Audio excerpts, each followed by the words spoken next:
Bonjour à tous. Vous êtes toujours plus nombreux à suivre Banmi Media sur YouTube, Spotify, Apple Podcasts, mais aussi sur les réseaux sociaux Instagram, Facebook, TikTok. On vous remercie du fond du cœur de continuer à partager les épisodes autour de vous, de faire vivre Banmi par vos écoutes, vos partages, vos messages qu'on reçoit et qui nous donnent toujours plus de force à continuer. Pour continuer à soutenir le média, vous pouvez rejoindre l'association, faire un don ou commander le merch Banmi spécialement créé par notre team de créatifs et d'illustratrices. Je vous mets le lien en description. Je vous laisse sans plus attendre avec ce nouvel épisode. Banmi, c'est le podcast qui explore le mélange des cultures occidentales et asiatiques. Banmi Podcast se déguste sur le pouce, entre amis ou en famille, à toute heure de la journée pour partager un bon moment et échanger sur des parcours de vie inspirants liés à l'Asie. Banmi est un podcast créé et réalisé par Linda Nguyen et je vous retrouve un dimanche sur 2 pour un nouvel épisode. Pose-toi avec moi et écoute ce que je t'ai préparé. Bonjour à tous et bienvenue dans ce nouvel épisode de la saison 3 de Banmi. Pour ce nouvel épisode, on est toujours accompagné de Sébastien et son équipe, donc de Vincent, de Julie et de Cédric. On a le plaisir aujourd'hui d'être accueillis au cinéma L'Arlequin en partenariat avec Dulac Distribution. Aujourd'hui, j'ai le plaisir de recevoir Ritipan, auteur-réalisateur de films documentaires et de fiction. Il dédie la plupart de ses films à son pays d'origine, le Cambodge. S21, La machine de mort Khmer Rouge, en 2003. L'image manquante, qui gagna en sélection officielle le prix du Certain Regard en 2013 et fut le premier film cambodgien nommé aux Oscars comme meilleur film étranger. Ses derniers films, Exil en 2016 et Les Tombeaux sans nom 2018, évoquent encore les conséquences du génocide cambodgien. Aujourd'hui, on accueille Ritipan pour son dernier film qui est sorti en 2024, Rendez-vous avec Pol Pot. Bonjour Ritipan, comment allez-vous ? Bonjour, ça va, oui, ça va bien. Rendez-vous avec Pol Pot est un film que j'ai pu découvrir à sa sortie le 5 juin. 1978, depuis 3 ans, le Cambodge, devenu Kampuchea démocratique, est sous le joug de Pol Pot et ses Khmers rouges. Le pays est économiquement exsangue et près de 2 millions de Cambodgiens ont péri dans un génocide encore tu. 3 Français ont accepté l'invitation du régime et espèrent obtenir un entretien exclusif avec Pol Pot. Une journaliste familière du pays, un reporter photographe et un intellectuel sympathisant de l'idéologie révolutionnaire, mais la réalité qu'ils perçoivent sous la propagande et le traitement qu'on leur réserve vont peu à peu faire basculer les certitudes de chacun. Rendez-vous avec Pol Pot est une fiction inspirée du livre de la journaliste et correspondante de guerre américaine, Elizabeth Baker, When the War Was Over. Elizabeth est une des rares femmes journalistes à avoir couvert la guerre du Vietnam et du Cambodge au début des années 70. Pourquoi vous avez choisi de vous inspirer de l'œuvre de la journaliste Elizabeth ? Je connais le livre d'Elizabeth Baker il y a plus de 25 ans maintenant. À l'époque, je travaillais sur son livre pour faire un autre film. Bupana, une tragédie cambodgienne. On s'est tous les deux intéressés par l'histoire d'une jeune femme qui a été exécutée dans la prison S21 parce que c'était une intellectuelle qui fait une histoire d'amour avec son mari, c'était interdit, dont elle résistait. Et dans le livre When the War Was Over, Elizabeth a beaucoup parlé d'elle pendant tout un chapitre. Et voilà, il y avait le chapitre 11 qui parlait de son voyage au Cambodge. Elle était invitée par le régime Khmer Rouge parce qu'elle a couvert déjà le pays avant la guerre. Et pendant la guerre avec Lon Nol, avec le Khmer Rouge, sous le régime Lon Nol, puis après, comme tout le monde, elle a dû partir. Et comme vous savez, il n'y avait plus de nouvelles du pays pendant plus de 3 années sous le Khmer Rouge. Il n'y a plus le pays complètement fermé, à part quelques diplomates et quelques délégation amie qui était invitée. Sinon, il n'y a personne qui pouvait entrer et sortir, quoi. Alors, Elisabeth, elle travaillait à Washington Post à ce moment-là. Et à chaque fois qu'il y a les délégations Khmer Rouge qui rendaient visite à l'ONU, dans les réunions, elle venait les rendre visite pour demander des nouvelles du Cambodge et aussi de savoir quand est-ce qu'elle peut revenir pour voir ses amis, revoir le pays, quoi. Je crois que c'est une des raisons où les Khmer Rouges l'ont choisi pour aller au Cambodge. Cette histoire-là m'intéressait parce que c'est des sujets importants dedans. C'est la manipulation, comment un journaliste travaille, qu'est-ce que c'est l'information, qu'est-ce qu'on voit, ce qu'on ne voit pas. Parce que quand on est invité dans une délégation au pays des Khmer Rouges à l'époque, on ne peut pas faire le travail comme on veut, quoi. On est très encadré et aussi c'est de voir ce qui est visible, pas visible. Voilà, et tous ces sujets-là est intéressant à traiter, mais il fallait. On a écrit ça avec Pierre Van Guillaume il y a 10 ans déjà, oui, mais on n'était pas prêts pour le faire, on ne trouvait pas de manière de le faire correctement. Puis on réécrit, puis on continue, chacun fait les choses de son côté, puis on réécrit encore. Et je crois que moi j'aime bien qu'un film, par exemple quand je fais un film maintenant, si je vois quelque chose qui se passe dans le monde et qui fait un écho à mon propre histoire, à ce que j'ai vécu, ça m'intéresse de travailler sur le sujet, quoi. Parce que ce qu'on a vécu nous, ça se passait au pays, mais c'est une histoire qui appartient à tout le monde, c'est universel. Mais c'est une mise en lumière de l'humanité et c'est, comme vous le dites, universel et ça voyage dans le temps en fait, parce que par rapport à ce qui se passe aujourd'hui dans le monde, ça fait forcément écho et on y trouve un regard que vous proposez aussi. Oui, parce que je trouve que quand je suis sorti du régime Khmer Rouge, je me disais, peut-être c'est fini, quoi. C'est assez violent, c'est très violent, et que peut-être le monde ne va plus laisser ce genre de crime revenir encore une fois, quoi. Et puis après, avant le Khmer Rouge, vous avez des génocides arméniens, puis des génocides juifs. Après les Khmer Rouges, vous avez la Bosnie, vous avez le Rwanda, vous avez Darfour. Vous savez, dans l'échelle de l'histoire, c'est assez rapide.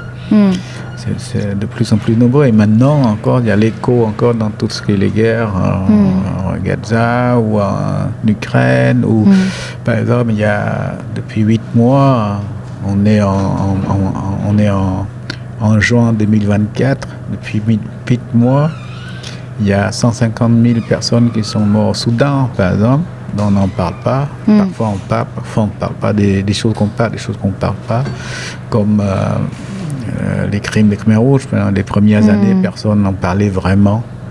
On parlait peu. Je crois que le film interroge, pose ces questions sur comment travailler l'information, comment montrer ce qui se passe dans le monde, quoi.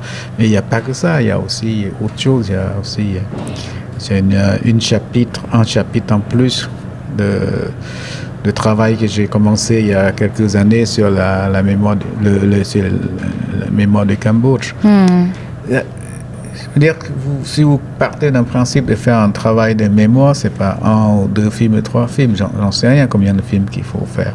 Donc il faut essayer de le faire correctement. Et voilà, c'est un travail, quoi. C'est un travail tous les jours, quoi.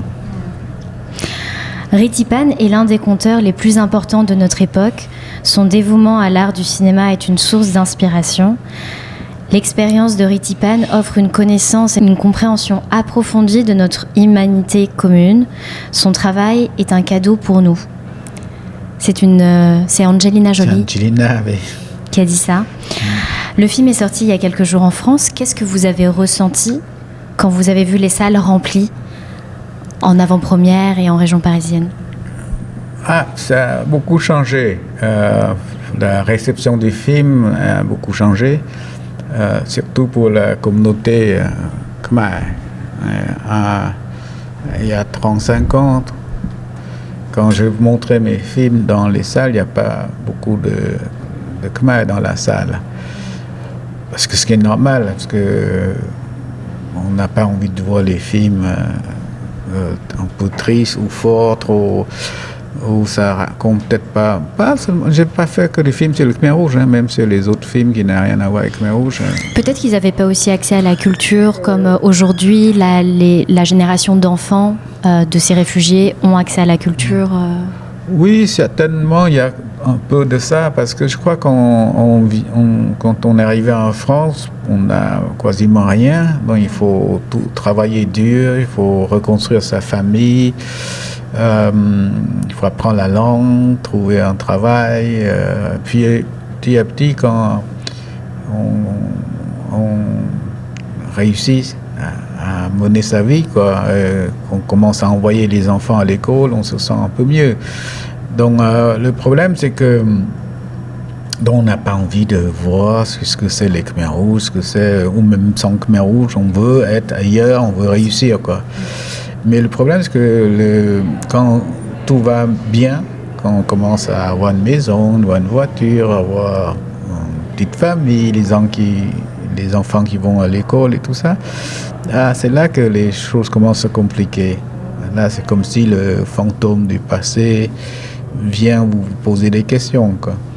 Parce que les jeunes qui sont grandis, maintenant, quand ils passent le film, maintenant, je crois qu'ils voient pas mal de jeunes Cambodgiens, ou des jeunes un peu moins jeunes, quoi, jusqu'à 30 ans, ils viennent voir le film, et puis ils viennent me voir à la fin, ils me posent des questions, c'est toujours...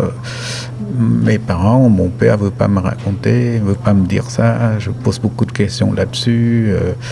Voilà, ouais, c'est comme je dis, comme une pièce manquante dans leur vie. Et moi, je fais les films, c'est à ça. J'offre à notre communauté, aussi aux autres, que voilà, si vous voulez savoir un peu plus l'histoire, un film, c'est qu'un film. Si vous voulez le savoir, si vous avez besoin d'un outil pour comprendre pourquoi vous êtes ici, et vous êtes français, vous parlez français, vous grandissez ici, mais pourtant vous êtes khmer aussi. Là, c'est une question que les parents parfois n'acceptent pas, quoi, ou ne comprennent pas pourquoi leurs enfants posent cette question-là, quoi. Et les films donnent quelques éléments de réponse à ces questions-là, à ces questionnements. Mais c'est vrai que moi, si je fais le parallèle avec ma propre histoire personnelle, ma mère ne m'a jamais parlé du Cambodge. Et quand j'ai voulu visiter le Cambodge il y a 10 ans, elle me disait « Non, mais n'y va pas, c'est dangereux ».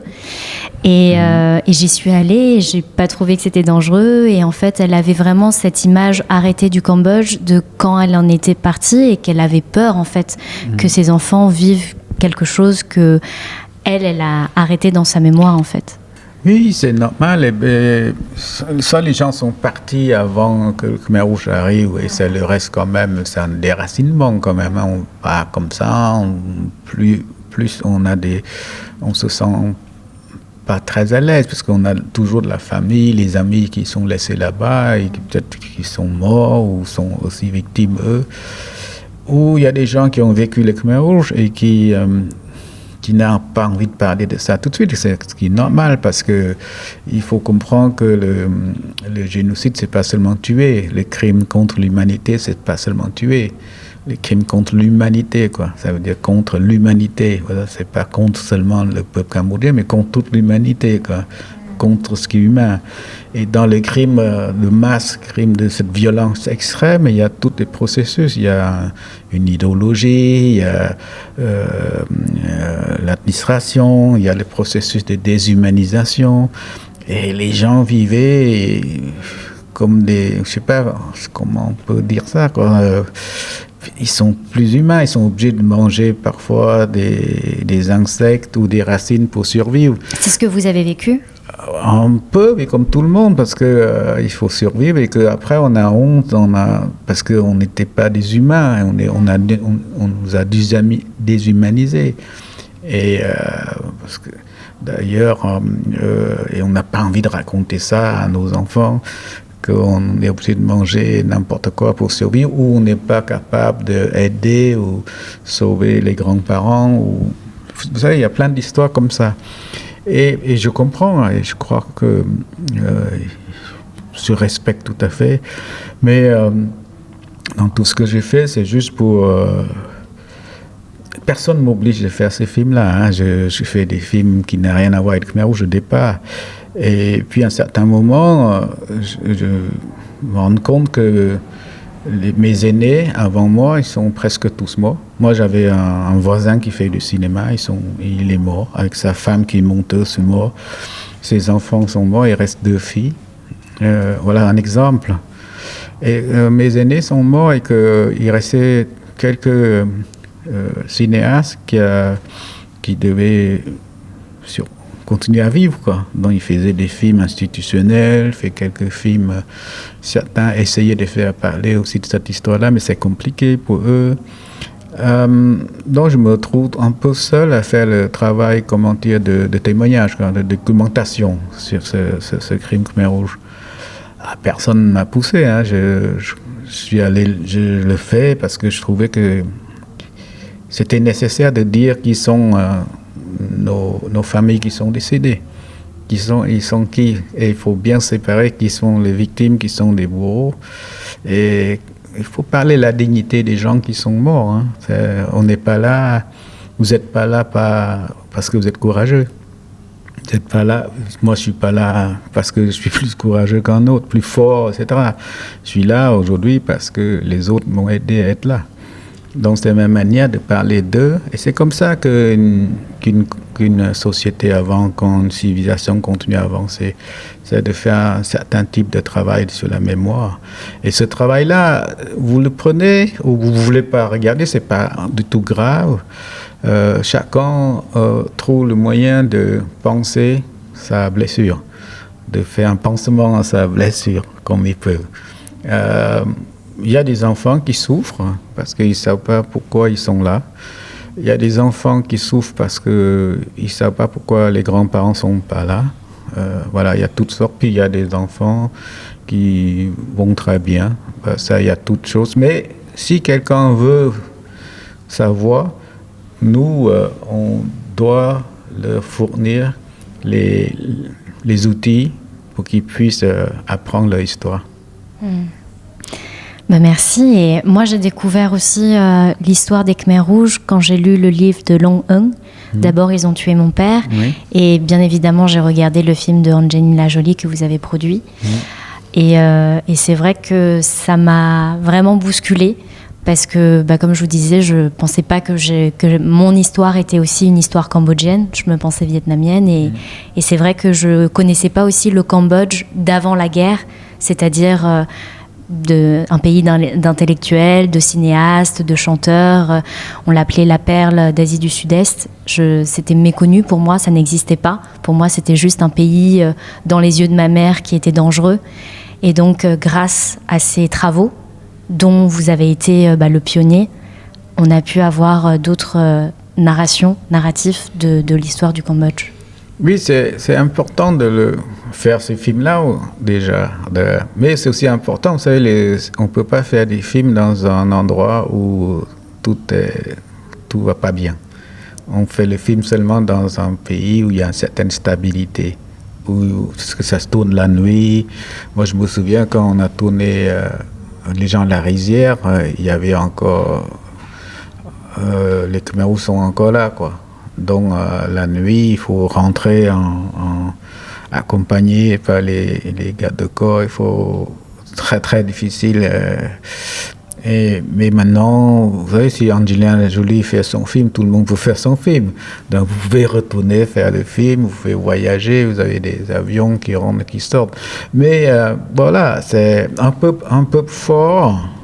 C'est pas seulement un peuple qui avance sans regarder son passé. Un peuple fort, c'est un peuple qui ose affronter son passé et continue son chemin avec beaucoup de dignité. Sans cette guerre, je ne serais jamais devenu cinéaste. Je témoigne pour rendre aux morts ce que les Khmers rouges leur ont volé. Je suis un passeur de mémoire en dette vis-à-vis de ceux qui ont disparu. C'est ce que vous avez dit. Donc ma question, c'est comment vous avez eu l'idée de devenir cinéaste? Est-ce que vous aviez... là, j'ai pu comprendre que votre voisin était cinéaste. Ah oui, mais c'était pas grâce à eux, parce que vous savez, faire des films au Cambodge, c'est pas un métier. C'est saltimbanque, quoi. Et même maintenant, dans la communauté, les parents préfèrent plutôt les enfants fassent docteur, avocat, médecin, pharmacien. Mais faire des films, c'est pas sérieux, vous voyez. Bon, voilà, mais le cinéma, c'est devenu autre chose aussi maintenant. C'est plus que le romance. Le cinéma est partie intégrante d'une identité, d'une culture nationale, quoi. Si vous ne fabriquez pas les images, vous n'existez pas. Tout maintenant dans la télé, les films, le smartphone, il faut savoir fabriquer ces images. Bon, voilà, moi j'ai beaucoup formé aussi les gens au pays. J'ai fait Bofana, où vous pouvez être formé, vous trouvez tous les archives, pas seulement les Khmers rouges, mais tous les archives, toutes les images qui existent depuis 1898 jusqu'à aujourd'hui, quoi. Donc c'est entrée libre. Mais c'est ça le cinéma. Je suis passeur, oui, mais c'est malgré moi. Comme je dis tout à l'heure, je suis pas plus courageux qu'un autre. Au début, quand sorti des Khmers rouges, je voulais pas en parler. Comme vos parents, je n'ai pas envie de parler des Khmers rouges. Et je voulais être menuisier, je voulais être peintre après, voilà. Mais voilà, il y a nous sommes faits différemment. Il y a des gens qui progressent bien dans la vie sur autre chose, puis il y a des personnes comme moi qui traînent un peu avec son passé, avec son histoire. Donc il fallait trouver un moyen de parler. Donc voilà, le cinéma est venu un peu par hasard. Hein, comment ça? Ouais, comme ça, un professeur m'a prêté une caméra super vite avec trois cartouches. Et je commençais à faire les films comme ça. Et puis ça prenait. Et puis j'ai fait des études cinématographiques. Et puis j'ai commencé à travailler. J'ai fait de tout, quoi. Et voilà, petit à petit, ce qui est important, c'est l'idée de construire parler de mon histoire avec ce langage. Il ne faut pas faire des films. Enfin, comment vous expliquer? Ce qui m'intéresse, pas d'être cinéaste des histoires Khmers rouges. Hein. C'est pas ça, c'est d'être cinéaste. Donc à chaque fois, il faut trouver donner à mes projets une vraie dimension cinématographique, un langage, une manière de faire qui est inventif, créatif. Et quand vous faites un film, vous amenez 10, 20, 30, 40, 50 personnes avec vous. Et c'est des gens, je ne fais pas le film tout seul, j'ai des équipes, des techniciens, des créateurs cambodgiens avec moi. Et donc vous allez amener les gens qui ont vécu là-bas, qui vivent là-bas, qui grandissent là-bas, qui connaissent bien ces histoires-là. Vous amenez ces gens-là aussi à créer. Et rien n'est mieux que la création. Pour parler de votre histoire, il faut l'amener ces gens-là à dire, voilà, juste pour dire, voilà, on est capable de parler, quoi. De n'importe quel sujet, on est capable de créer, imaginer, faire des films, mettre une lumière, construire des corps. Et ça, c'est très puissant. Alors Banmi, c'est le média qui parle d'Asie, de culture asiatique. En quoi vous êtes lié autant par la culture française et autant par la culture cambodgienne? Selon des cas différents, mais parfois quand on n'arrive pas à parler de son histoire, on en prend l'histoire des autres, on en prend la langue des autres. Moi, au début, c'était la langue française qui m'aide, parce que je ne sais pas pourquoi, je n'arrive plus à parler, pourtant je lis et j'écris, hein, j'arrive plus à le faire, peut-être parce que les crimes Khmer Rouge, le génocide en général, c'est pas seulement tuer, c'est aussi le langage. Donc ce langage, cette façon de dire, par exemple, avant on dit famille, c'est Krosa. Et depuis les Khmer Rouges, le Krosa, ça veut dire aussi ma femme ou mon mari. Vous voyez des choses comme ça. Et moi, je trouve que du coup, j'arrive plus à parler vraiment. Je refuse de parler une langue trop totalitaire, une manière de parler trop totalitaire. Par exemple, on ne dit pas tuer, on dit comme tek, on dit vaichaol. Vous comprenez que vaichaol, c'est tuer et jeter. Il y a frapper et jeter, littéralement. Comme tek, ça veut dire réduit à la poussière. Pire que ça. Donc, tous ces éléments de langage me bloquent. Donc, je vais vers la langue française. J'apprenais le français, j'apprenais l'anglais, j'apprenais l'italien, j'essaye. Et après, je peignais. Quand je ne suis pas venu au cinéma, tout ça, je peignais. Et j'arrive pas à peindre le Cambodge, je peins Auschwitz, je peins Birkenau. En fait, je parle de moi, quoi, mais j'en prends les images des autres, la langue des autres. Et du coup, j'apprends aussi à savoir qu'est-ce que c'est les lumières, qu'est-ce que c'est la philosophie, qu'est-ce que c'est la poésie. Mais le Cambodge reste, je suis cambodgien, ça reste toute mon enfance. Oui, parfois on est un peu comme bloqué dans le passé. Quand on demande aux gens qui est les chanteurs, c'est Sinsi Samut, c'est Rusre Sotir, comme si on est incapable d'écrire d'autres chansons après. Quand je débutais avant, faire des films, les gens de ma génération m'engueulaient, quoi. On dit, pourquoi tu parles de ça encore? Nous, on veut voir des soleils couchants, tout ça. Mais c'est étonnant parce que l'autre jour, tous les soirs, j'en rencontre. J'ai une histoire, je peux écrire un livre maintenant. L'autre jour, j'étais avec un monsieur, avec sa fille, qui est venue voir le film. Puis la jeune fille commençait à parler, mon père ne m'en parle pas, bon voilà, je suis très content de voir le film avec lui, il est venu avec moi, et puis le papa a pris le micro, il parlait en khmer, il racontait sa vie, c'est exactement comme ça, c'est exactement ce que j'ai vécu, on est obligé de manger des lézards, tout ça en khmer pour vivre, tout ça. Et voilà, maintenant ils viennent pour voir parce que ce qu'il ne pouvait pas dire à sa fille, le film dit, et puis il peut maintenant, parce qu'il voit, le film dit il peut. Voilà, le cinéma, comme la peinture, c'est un espace qui permet les gens à se rencontrer, se parler des choses, voilà, s'exprimer. Puis tous les soirs, j'ai quelqu'un comme ça. Un soir, j'ai une jeune fille qui me dit, qui disait rien, puis à la fin qui demande à parler. J'allais déjà partir, puis elle était courageuse. Elle était en deuxième rang. Puis il dit, voilà, mon père ne veut pas venir. Puis ma mère, elle est en train de regarder votre film, mais dans un autre cinéma, et moi je suis ici. Et je ne comprends pas pourquoi c'est tabou, pourquoi je veux savoir cette histoire-là, il ne veut pas me dire. Et elle pleurait, quoi.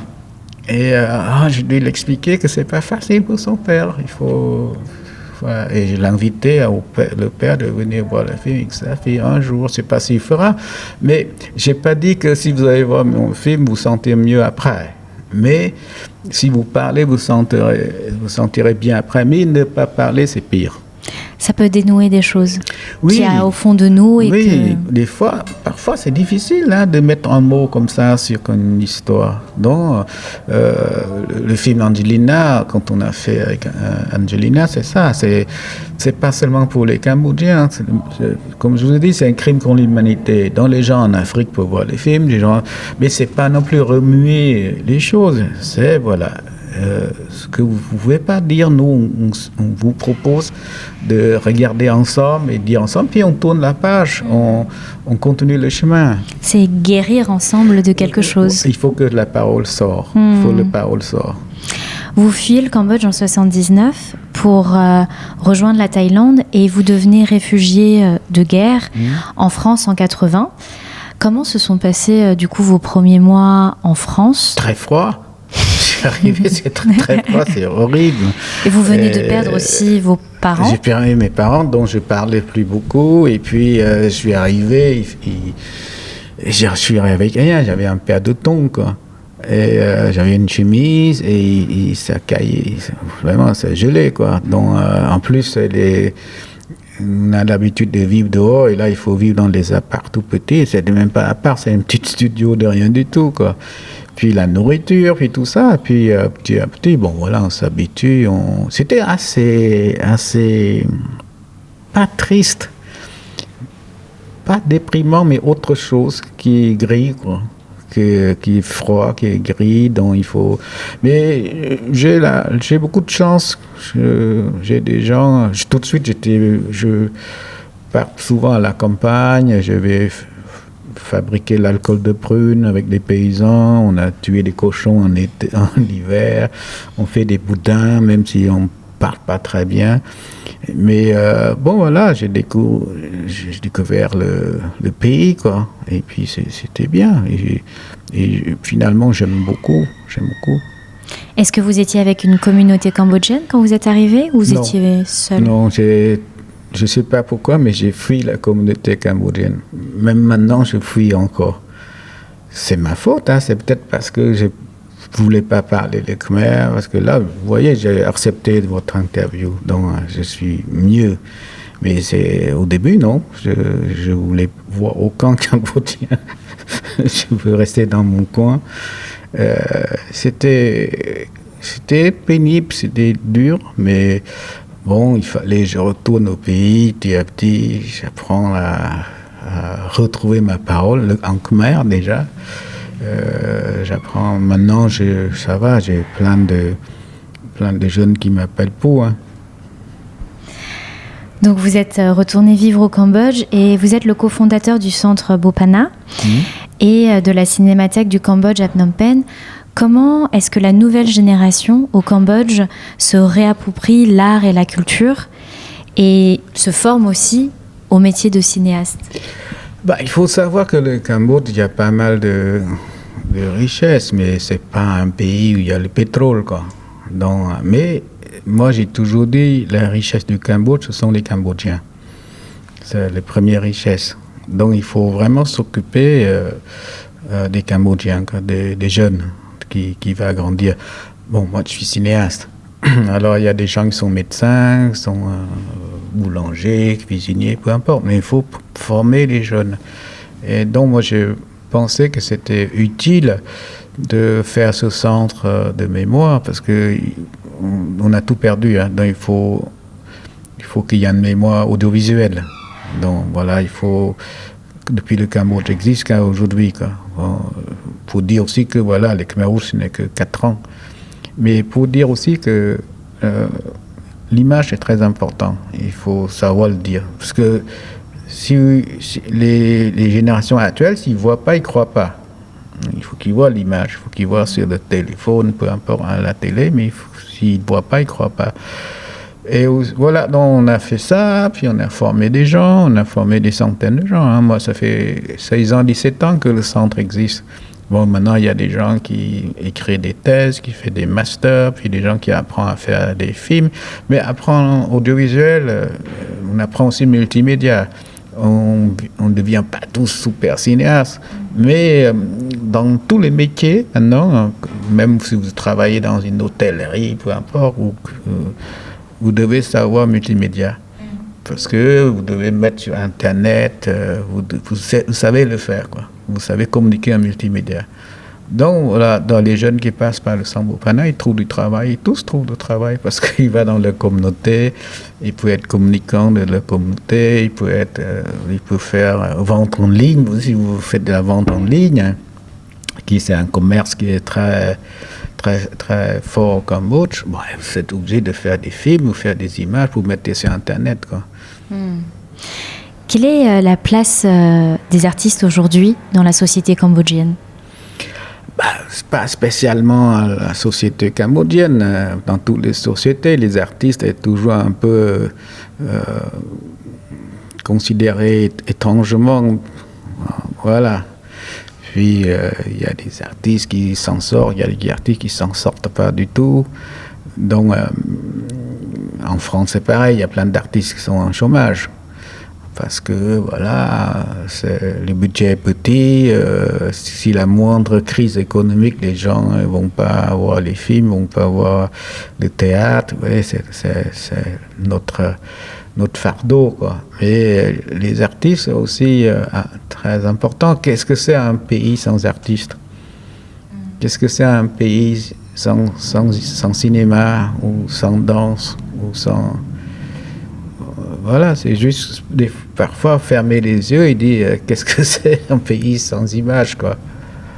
C'est ce qui avait été dit par Kru Van Savai, que j'avais interviewé. Elle le dit dans un film La beauté du geste. Elle dit quand la culture s'éteint, la nation se dissout. Oui, mais la Kru, elle ne roule pas sur le Rolls-Royce. Voilà.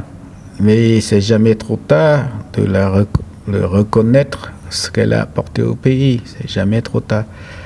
Et c'est drôle parce qu'en fait, dans mon interview, vous venez de dire une phrase que j'ai notée, qui me marque personnellement, qui dit « La plus belle chose au Cambodge n'est pas le pays, mais le peuple cambodgien ». Et c'est vraiment moi aussi ce que j'ai personnellement vécu. C'est il y a quelque chose de très fort et très intime que j'ai vécu avec le peuple cambodgien, quand bien même ce n'est pas ma langue maternelle. Moi, j'ai parlé le vietnamien avant. J'entends le cambodgien, mais je ne le parle pas. Mais il y a quelque chose qui est très... Comme si, en fait, quand j'ai été là-bas, ils ont tellement vécu des choses horribles qu'ils ont tout à donner. Et leur générosité, leur sincérité est très palpable, en fait. Et c'est pas forcément des choses que j'ai vécues dans d'autres pays d'Asie. Oui, c'est les gens, je sais pas, moi j'aime bien d'être à la campagne, j'aime bien, moi, mon équipe, ils sont tous, il y a des anciens réfugiés, des anciens soldats, j'ai des conducteurs de tuk-tuk, j'ai de tout, quoi. Des anciens profs, des anciens même étudiants en médecine. Mais bon, ils veulent faire du cinéma et que quand ils sont ensemble, ils sont très très forts, quoi. J'ai très peu vu l'équipe étrangère qui vient et qui collabore avec nos gens à nous. Ça se passe mal, quoi. En général, ils restent amis, ils reviennent visiter le pays, s'échangent par email, tout ça. Donc c'est toujours ce sont des gens capables d'improviser des choses, de trouver une solution tout de suite et toujours avec un sourire incroyable, quoi.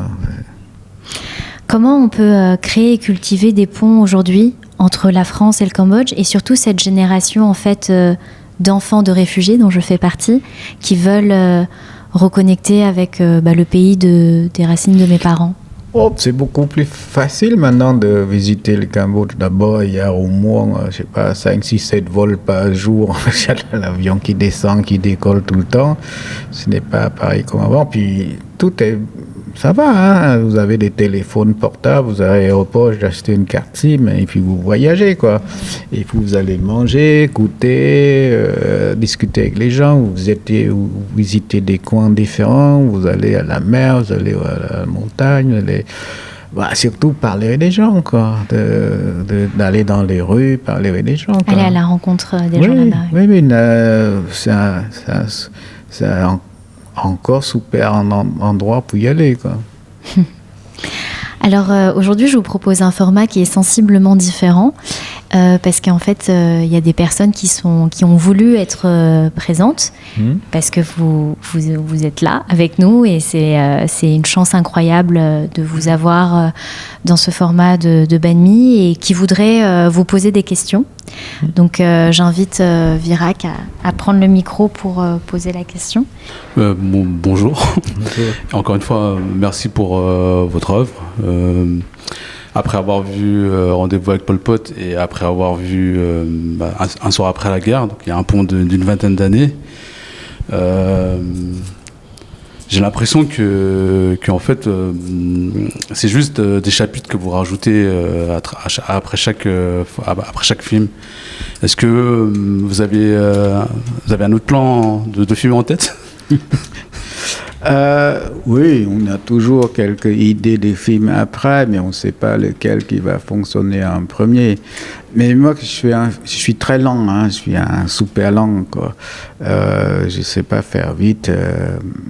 Donc, parce que moi, je pense toujours quand je veux faire un film, j'ai pas envie de faire un film sur un sujet, quoi.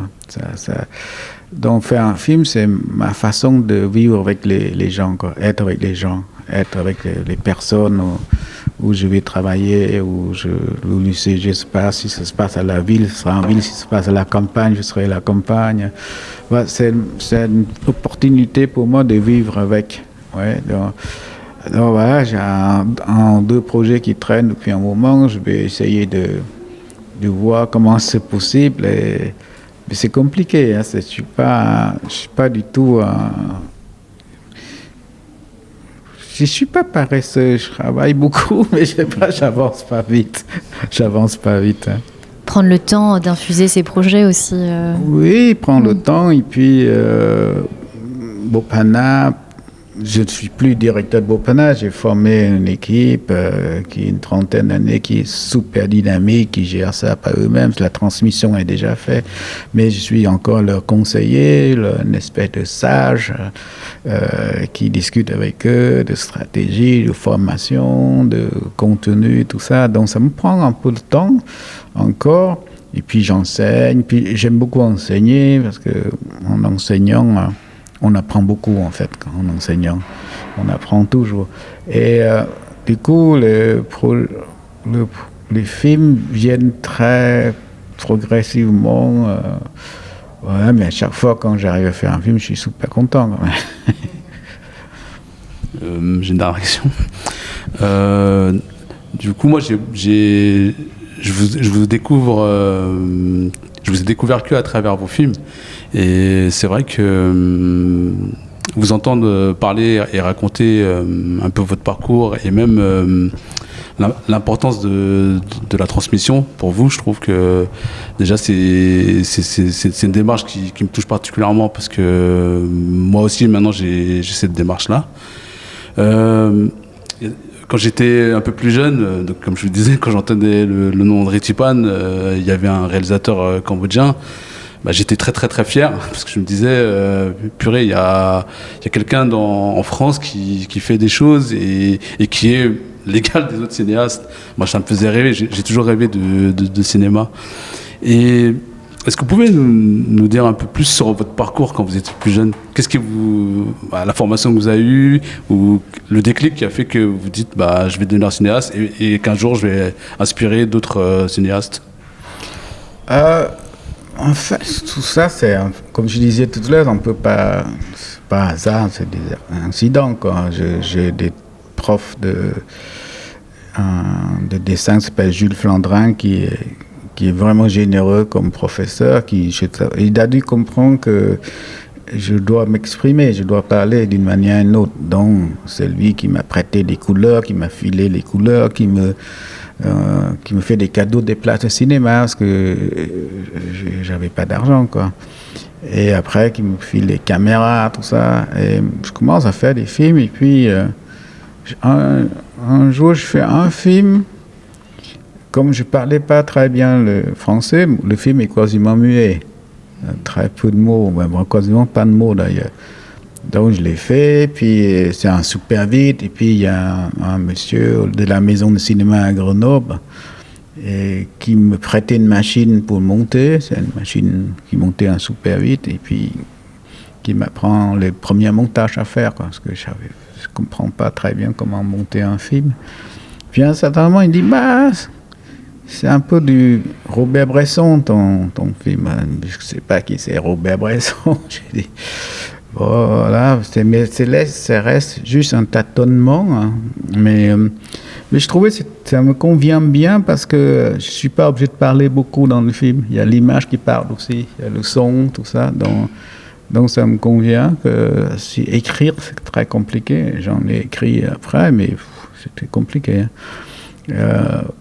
Donc, quelqu'un, un autre professeur, qui me dit, il y a une école à Paris, ce qui s'appelle l'IDEC. À l'époque, c'était la FEMIS maintenant, l'IDEC. Et elle m'a raconté des choses sur cette école très intéressantes, mais surtout, quand on est élu à cette école, quand on est admis dans cette école, on a droit à regarder tout le film qu'on veut gratuitement. Ça me fait vraiment rêver d'avoir une carte étudiant qui est acceptée. C'est vrai, c'est partout. Grenoble, Toulouse, Paris, partout, je peux voir les films gratuitement. Et bon, j'ai fait cette école-là, et puis après, tout de suite, je tâtonne, je fais des films, quoi. Et avec beaucoup de... Au début, je me disais, mais pourquoi je fais ça, quoi? Je me dis, ça coûte super cher. C'est très long. En plus, c'est le travail d'équipe. Moi, j'étais pas très équipe non plus. Je suis assez solitaire. Donc, c'est... 1 an, 2 ans après seulement, j'ai décidé vraiment de faire, de continuer dans le cinéma, quoi. Parce que, je crois, au début, je fais Site 2. Site 2, c'est le camp réfugié à la frontière thaïlandaise. Parce que il y a plein de films sur les camps de réfugiés, mais il n'y a pas un Cambodgien qui fait un film sur un camp de réfugiés. Donc, je me disais qu'il faut un regard de l'intérieur.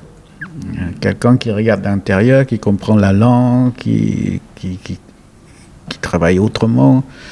Et j'avais fait Site 2, c'est un très beau film qui va être restauré aussi, là, bientôt. Et après, quand j'ai fait Les gens de la rizière, vous voyez, il était pris tout de suite en compétition à Cannes. Et ça a fait mettre vraiment le pays, le nom du Cambodge sur la carte, cinématographiquement, hein, pas que le Khmer Rouge. Un film du Cambodge qui est en compétition à Cannes, c'est quand même très inespéré, quoi, c'est une chance pour nous. Et après ça, je dis, qu'est-ce que je fais? Après, bon, je continue un autre, puis un autre. Voilà, j'apprends, en fait, à chaque film, j'apprends. Je suis pas du tout cinéphile, j'ai pas, comme je vous ai dit, j'ai des cours à l'école presque, les films, quoi. Donc, faut voir des films, et j'aimais beaucoup lire. Je lis beaucoup avant, maintenant je lis même plus. Je digère ce que j'ai vu, ce que je lis, quoi. Non, j'essaye de penser à quelque chose. Il y a tellement de grands films qu'il faut le revoir.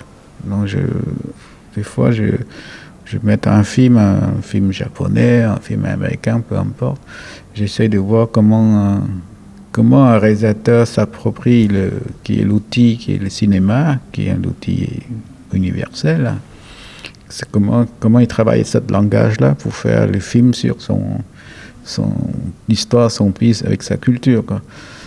Donc voilà, et je crois que le cinéma, c'est quelque chose que j'ai aimé petit à petit quand même. Maintenant, j'aime bien. Je commence à vraiment regarder les films un peu plus, tout ça. Merci Ritipane. Merci. Il y a une autre question? J'ai vu le film et une des scènes qui m'a marquée, c'est forcément la rencontre justement avec Pol Pot.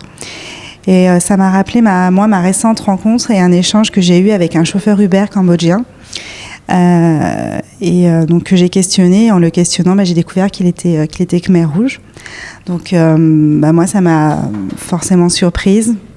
Je vivais dans une réalité où ils n'existaient pas.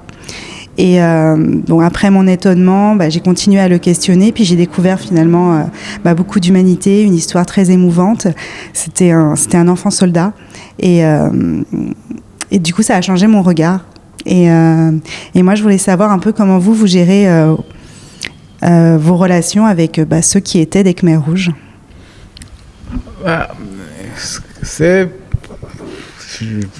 Moi je fais, mes relations avec l'ancien enfant soldat, ça va. Oui. Parce qu'ils étaient déshumanisés comme tout le monde.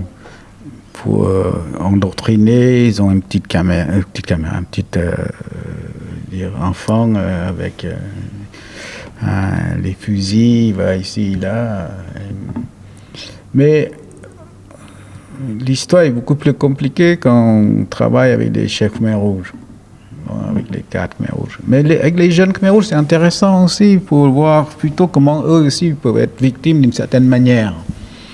C'est pas le même statut de victime, mais quand j'ai vu les gamins qui avaient mon âge, qui étaient gardes à S21, je trouve pas que leur vie après est joyeuse, quoi. Ce sont des gens qui ont une énorme tristesse dans leur regard parce que instinctivement vous avez commis des crimes, même si vous comprenez pas entièrement, mais vous avez commis des crimes. Mais parce que, vous savez, même les gens qui sont pauvres, ils ont leur propre culture. Et la culture, chez nous, c'est un peu de bouddhisme, un peu d'animisme, tout ça. Donc, c'est toujours qu'est-ce qui est bien, qu'est-ce qui est mal. Hein? Donc, quand vous êtes enfant soldat et que vous grandissez, vous avez une famille, des enfants, une femme, tout ça, vous commencez à savoir ce qui est bien, ce qui est mal. C'est pas évident de gérer son passé comme ça. Mais le chef Khmer Rouge, c'est le contraire. Eux, ils croient jusqu'au bout. Parce qu'ils étaient révolutionnaires avant, et puis ils sont devenus vieux, mais ils ne lâchent pas. Ils continuent à croire. Sinon, il n'y a plus de raison pour eux de vivre. Donc, c'est plus compliqué, c'est difficile de travailler avec eux. Ils sont en général très, très intelligents. Ce sont des gens qui parlent français, qui récitent des poèmes. Alfred de Vigny, Victor Hugo, couramment, c'est des francophones, francophiles, très, très éduqués, quoi. Mais ce sont des idéologues. Hein. C'est beaucoup plus compliqué, mais vous savez, c'est toujours victime de faire le travail de mémoire. Donc, c'est toujours victime de poser des questions. C'est toujours victime qui dit qu'est-ce qui m'arrive, pourquoi, qu'est-ce qui s'est passé, quoi. Et, moi, j'essaye toujours de faire travailler les anciens Khmer Rouges aussi. Ils me disent, mais je vais le voir. Je dis, mais c'est pas à moi de faire ça tout seul. Vous devez faire votre part. Vous devez faire aussi témoigner de votre part. Comment vous étiez, qu'est-ce que vous avez fait, tout ça. Qu'est-ce qui s'est passé là. Mais même les pires monstres, c'est un être humain comme nous tous. Donc, c'est facile de dire monstre après, mais ça ne résout rien. Mais moi, j'essaie de comprendre comment on devient monstre, comment on devient ceci ou cela, quoi. Je ne porte pas de jugement, hein, c'est juste que comprendre. Le fait de peut-être comprendre, ça me permet aussi de, plus tard, de peut-être pardonner ou oublier, quoi, parce que j'aurais compris. Mais pardonner, c'est pas un décret, quoi. Je peux pas vous dire qu'il faut pardonner, parce que c'est intime à vous, quoi. Il y a des choses je peux, il y a des choses que vous pouvez pas, quoi. Voilà. Donc tout ce qui est réconcilier, pardonner, comme ça, j'y crois pas trop. Par contre, je crois plus en travail sur la compréhension, quoi. Mieux comprendre les uns les autres, oui. Pourquoi on agit comme ça, et pourquoi les choses se sont passées comme ça. Et comprendre son histoire, et après assumer, quoi. Assumer cette part d'histoire, et puis chaque film que j'ai fait, c'est comme si j'écris une page, quoi. Après, c'est à vous de tourner la page, mais on ne peut pas tourner les pages vides, ces pages blanches, on ne peut pas, il faut écrire quelque chose. Merci. Est-ce qu'il y a d'autres questions ?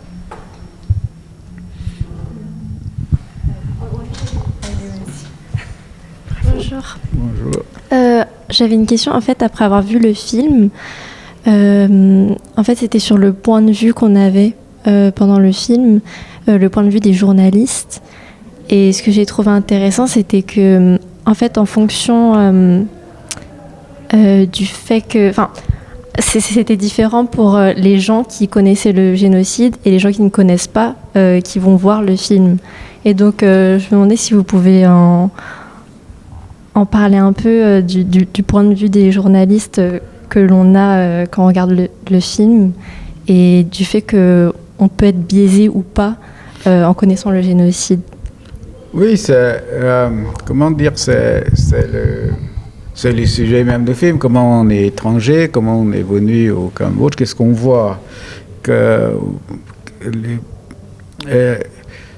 en 76, 77, il y a déjà des rumeurs qu'il y a eu des morts au Cambodge, mais personne ne voulait vraiment le savoir, quoi.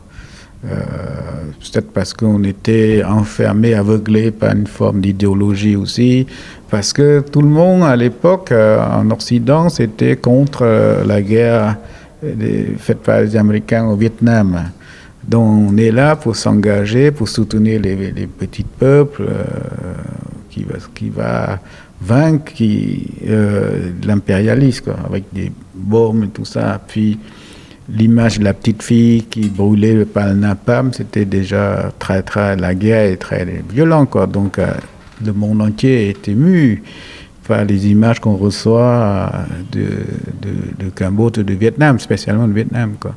Donc quand il y a la révolution qui tourne mal, on ne veut pas le savoir, parce qu'on est en train d'apprécier la victoire, quoi. Et donc ces journalistes-là, ils savaient ce qui se passait un peu, parce que pour ça qu'ils viennent chercher aussi, qu'ils viennent chercher peut-être une scoop, qu'ils viennent aussi chercher une certaine vérité. Alors ils avaient des nouvelles, mais est-ce que c'est vrai? Même l'idéologue, le professeur, l'idéologue, lui, il cherchait aussi est-ce que ça va comme ce qu'il a pensé, cette révolution, cette forme d'idéologie, fournir au peuple la liberté et de quoi vivre, de marxisme, hein? Est-ce que ça donne résultat comment? Lui aussi, il venait chercher une certaine vérité aussi. Donc tout le monde est aux aguets, j'essaye aussi, tout le monde est passionné par ce qu'il allait voir, quoi. Et en même temps, c'est très difficile parce qu'on ne vous montre pas la vérité. Alors, qu'est-ce qu'il faut voir? Et comment on peut reporter? Comment on peut avoir cette information et parler plus tard? Donc, chacun note, voit. Puis, il y a le photographe. Lui c'est un mec de l'image.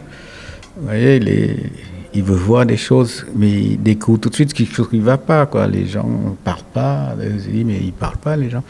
Vous ne pouvez pas poser de questions dans ce genre de situation. Imagine, vous êtes journaliste et qu'on vous escorte partout. Si vous avez posé des questions, les gens ont peur de vous, parce que s'il dit quelque chose, peut-être ils sont en danger après. Vous pouvez mettre des gens en danger après. Donc voilà, c'est ce point de vue-là que j'essaye de... Enfin, point de vue, c'est cette histoire-là un peu... quel est le choix de voir, qu'est-ce qu'on peut voir, pas voir, et comment l'histoire avance pendant ce temps-là.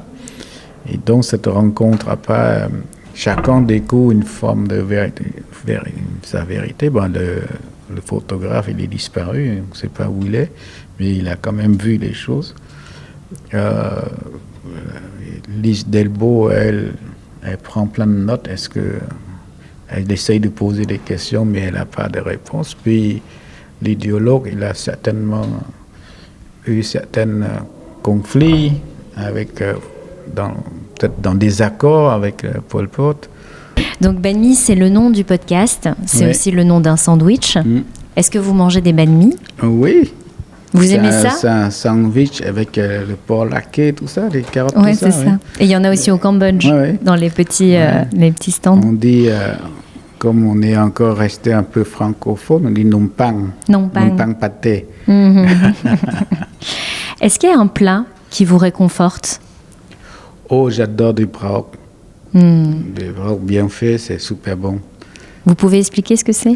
C'est un pâte de riz en saumure qu'on fait avec, qu'on peut mettre un peu de viande, avec un peu de agrumes différents. Et puis vous faites revenir, et puis vous mangez avec des légumes fraîches. Concombre, carottes ici, voilà. Est-ce que vous avez des dernières découvertes liées à l'Asie, qu'elles soient en termes de cinéma, de musique, de plats, peu importe? J'adore manger. Ah.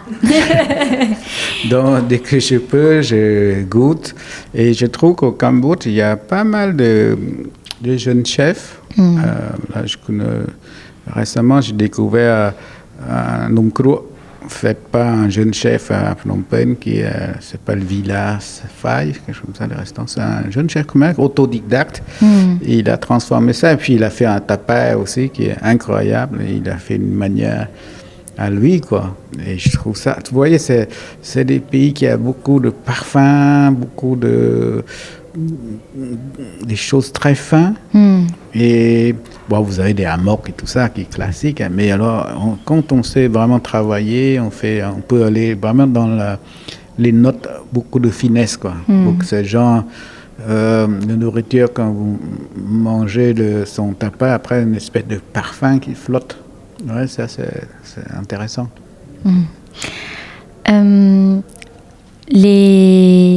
On parle beaucoup de cuisine. Est-ce qu'il y a un ingrédient que vous pourriez suggérer pour que la société soit meilleure? Société soit meilleure? Non, il y a déjà que la nourriture soit meilleure, la société va être meilleure si on mange bien, on est heureux. Donc, le poivre de Kampot, c'est quelque chose d'extraordinaire. C'est unique, mais il faut que ce soit le poivre de Kampot, vraiment, mais il y a peut-être d'autres régions qui commencent à travailler sur parce que le climat, le poivre, il y a des climats, il y a des façons de travailler. Mais le poivre de Kampot, c'est vraiment... Et le riz cambodgien, c'est pas pareil que les autres riz. Hein. C'est très parfumé, très, très fin. Moi, j'aime bien. Je peux faire, vous savez, si des fois... Parfois, je fais juste des jus de citron et du sel et du poivre. Hein, je suis content. Hein. C'est bon quand même. Hein. Avec du bon riz et je mange comme ça. Est-ce qu'il y a une musique avec laquelle vous voudriez terminer cet épisode?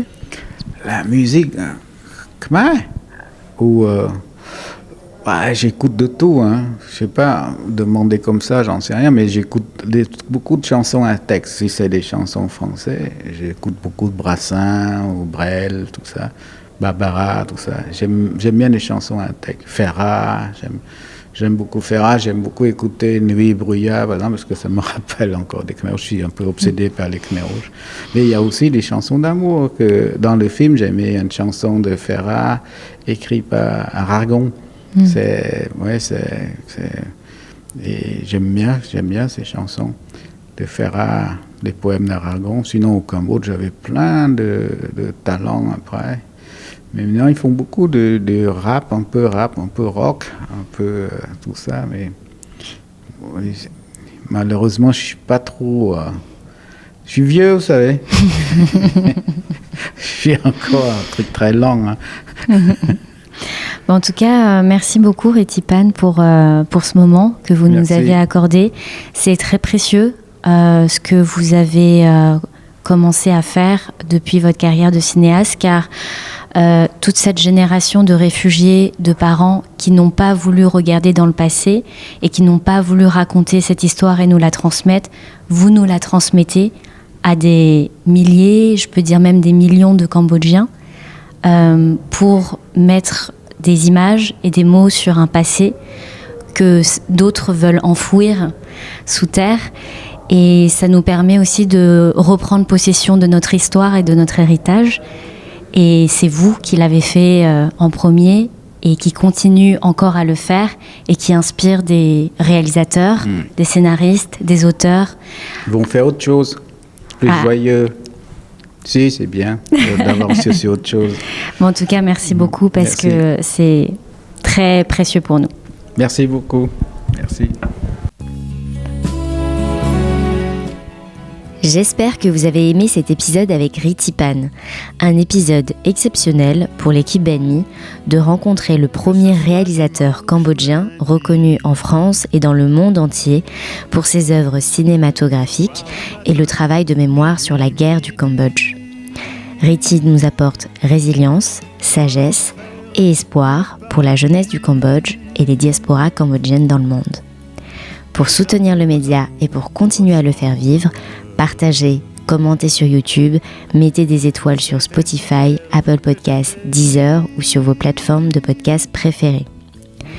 Vous pouvez rejoindre la BenMe Community en adhérant à l'association pour 1. Participer et soutenir le projet BenMe, 2. Rencontrer, échanger et prolonger l'expérience avec BenMe Community, avec un accès au salon Discord. Et 3. Profiter davantage des bons plans avec les partenaires BenMe. Le lien pour devenir adhérent et contribuer à l'association est dans la description. Pour assister au dernier événement de la saison, on se retrouve le 30 juin pour une projection en avant-première du dernier épisode des Tatas avec une discussion collective. Je vous mets le lien pour réserver votre place. Merci d'avoir suivi BenMe. On se retrouve pour le dernier épisode de la saison le dimanche 30 juin pour se rencontrer et partager un moment intime et en safe place. À bientôt. Le ciel est sur nous comme un drap. J'ai refermé sur toi mes bras.